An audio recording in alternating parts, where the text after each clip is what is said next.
What is it that makes one a hero? If humanity did not know before, the last 3 decades of war have most certainly shown us. Perhaps the hero's most striking feature is courage. Their bravery and audacity in the face of certain death, something we've become all too familiar with in recent years. In 2531, the UNHC Spirit of Fire, led by Captain James Cutter, would strike back at the Covenant's attack of Harvest, tracking them all the way to a mysterious Forerunner shield world. Outnumbered and outgunned, the Spirit of Fire would fight against impossible odds, with the crew's unflinching courage eventually culminating in victory against the Covenant.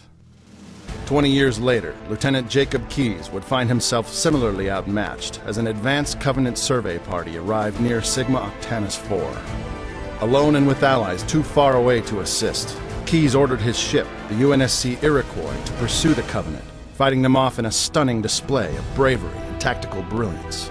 This event continues to be cited as one of the most impressive naval maneuvers in the history of the UNHC, informally dubbed the Keyes Loop. And what better example of courage is there than that of his daughter, Commander Miranda Keyes? She would chase the Covenant not once, but twice into the unknown black of slip space, eventually tracking them to the Ark, where she would lay down her own life for a fellow soldier, and help set into motion the events leading to the end of the war. But years before the war came to an end, an expression of this very same courage was made by Colonel Akono Mentieth of the 53rd Armored Division. On May 10, 2545, when the colonel stood before the 12,000 men and women fighting alongside him on the colony world of Actium, he told them this: "Let no one here question our place in human history. That we are here right now is not coincidence or accident. It is our fate. And this war, our birthright, our legacy. Our generation was born to fight the Covenant, and you, my fellow soldiers, were born for this very day. Today the enemy will hear the roar of humanity, and they will fear us."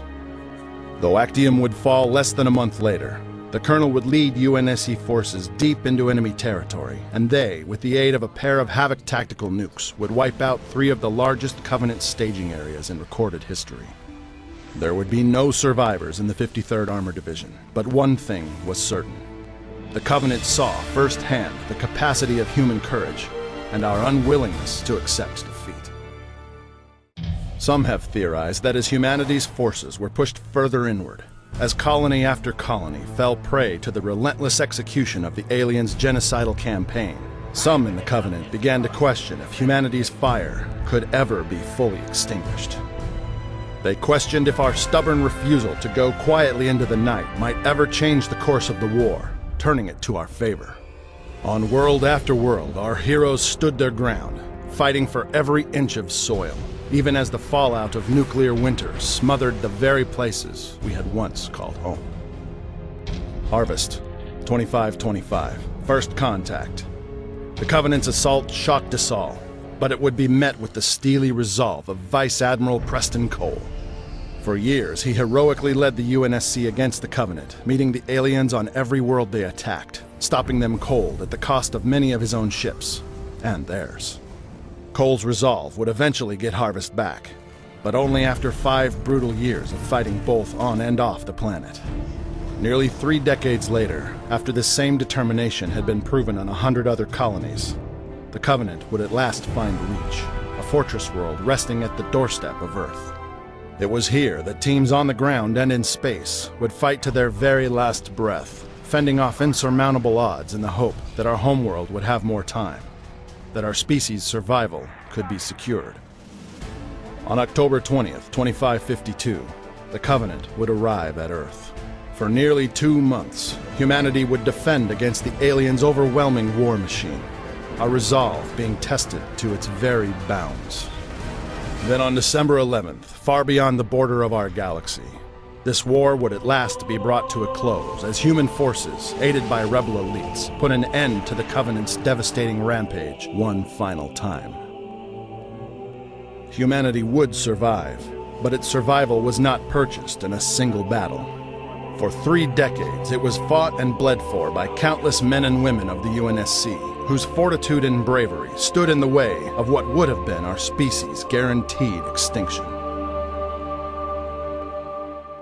Winston Churchill said some centuries ago that history is written by the victors. Perhaps he was correct for his time, though one would be hard-pressed to find any true victors in the conflict against the Covenant. The trials of our Great War are burnt into the surface of almost every human colony.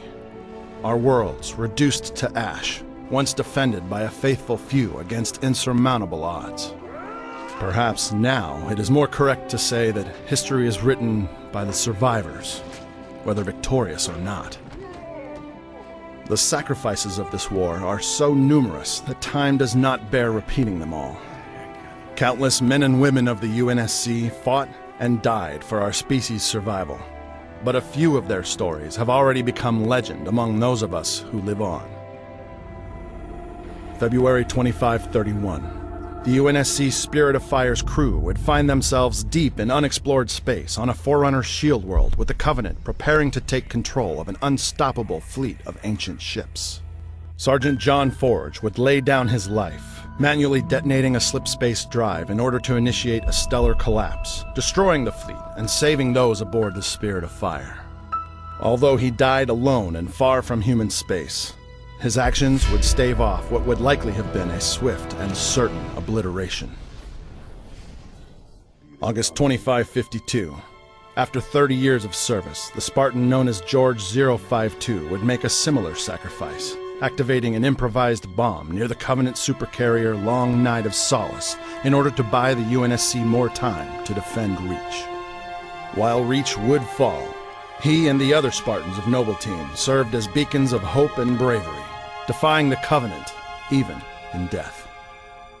December 2552.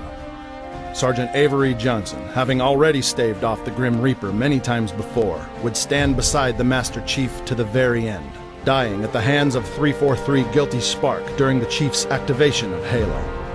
Johnson's sacrifice would buy the Spartan time to destroy Guilty Spark and end the battle against the Flood once and for all.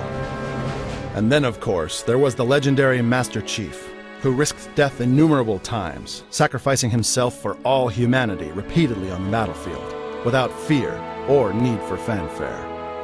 His story fuels the fire within all of us, and though we mourn his loss, we will hold to his profound example of unwavering bravery and self-sacrifice as we begin to face the challenges of this new world. Spartan 117 truly embodied all that it means to be a hero, and through all of us, he still lives on.